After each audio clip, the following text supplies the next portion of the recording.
முதல் மதிப்பெண் பெற்றதற்கு இந்த 67 பேர் 100க்கு 100 என்கின்ற அளவிலான மதிப்பெண் பெற்றதற்கும் 720க்கு 718 719 போன்ற மதிப்பெண்களை பெற்று டாப் 100 என்கின்ற வகையில் 100 பேரை அவர்கள் தேர்வு செய்து அனுப்பிய பட்டியலிலும் இருக்கிற அந்த குளறுபடிகள் கண்டுபிடிக்கப்பட்டது. அதில் 718 719 என்று பலருக்கு அந்த மதிப்பெண்கள் இருந்தது. இது சாத்தியமில்லாத ஒன்று. ஏனென்றால் 180 கேள்விகள் அடங்கியது தான் நீட் தேர்வு. ஒரு கேள்விக்கும் 4 மதிப்பெண். ஒரு கேள்வியை அவர்கள் தேர்வு செய்து பதிலளித்தால் 4 மதிப்பெண். அவர் தவறுதலாக பதிலளித்திருந்தால் ஒரு அபராத மதிப்பெண்ணோடு சேர்ந்து 5 மதிப்பெண் அவர்கள் பெற்ற மதிப்பெண்ணிலிருந்து குறைந்துவிடும்.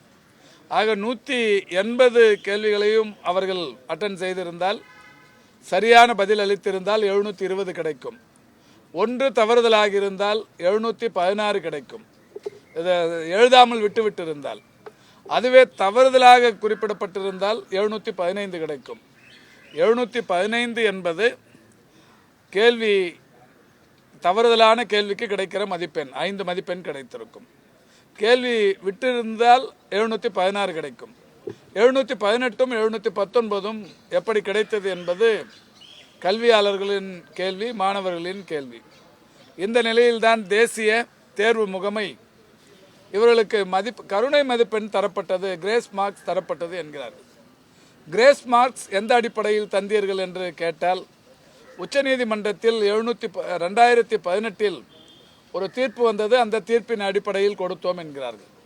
2017க்கு பிறகுதான் தமிழ்நாட்டை பொறுத்தவரை நீட் என்பது நடைமுறைக்கு வந்து கொண்டிருக்கிறது. ஆனால் 2018 ஒரு தீர்ப்பு, அந்த தீர்ப்பை பொறுத்தவரை இந்த நீட்டுக்கான தீர்ப்பே இல்லை. உச்சநீதிமன்றத்தில் நீட்டுக்கு எந்த வகையிலும் நேர பற்றாக்குறைக்கான காரணமாக கிரேஸ் மார்க் கொடுக்க வேண்டும் என்று எந்த இடத்திலும் தீர்ப்பு தரவில்லை. இன்றைக்கு இந்த நீட் தேர்வுக்குமே இந்த மதிப்பெண்கள், இந்த கருணை மதிப்பெண்களை தருகிறார்கள். இது மிகப்பெரிய அளவிலான மோசடி. காரணம், காமன் லா அட்மிஷன் டெஸ்ட் என்பது ஆன்லைன் டெஸ்ட். அந்த ஆன்லைன் டெஸ்ட்டு எப்பொழுது அந்த தேர்வுக்கு அவர்கள் அந்த முயல்கிறார்கள், எப்பொழுது தேர்வு முடிகிறது என்கின்ற அந்த கால நிர்ணயத்தை மிக துல்லியமாக கண்டறிய முடியும். ஆனால் ஆஃப்லைன் டெஸ்ட் என்பது இதில் 3 மணி நேரமும் 20 நிமிஷம் அவர்களுக்கு வழங்கப்படுகிறது.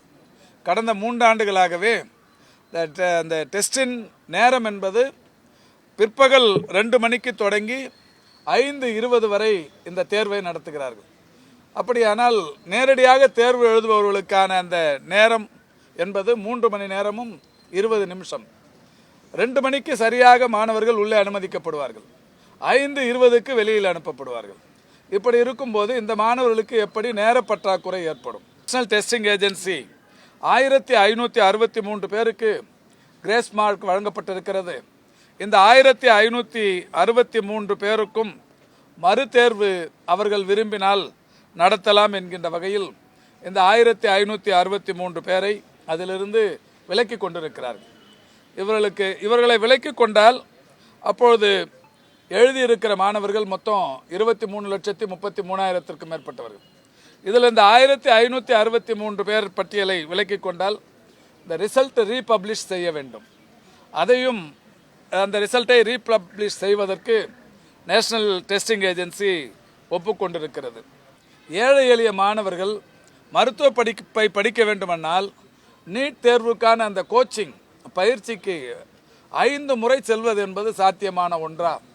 எவ்வளவு பணம் செலவாகும்? ஏழை எளியவர்களுக்கு இந்த மருத்துவம் என்பதே, ஒரு மருத்துவ படிப்பு என்பதே எட்டாக்கனியாக போய்விடும்.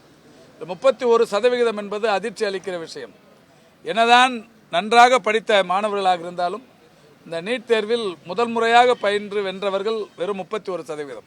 அப்படியானால் 69% பேருடைய மனநிலை என்னவாக இருக்கும் என்பதை அரசு தெரிந்து கொள்ள வேண்டும்.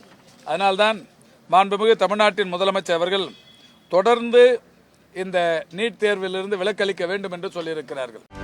செய்திகளை உடனுக்குடனும் துல்லியமாகவும் தெரிந்து கொள்ள சப்ஸ்கிரைப் பண்ணுங்க.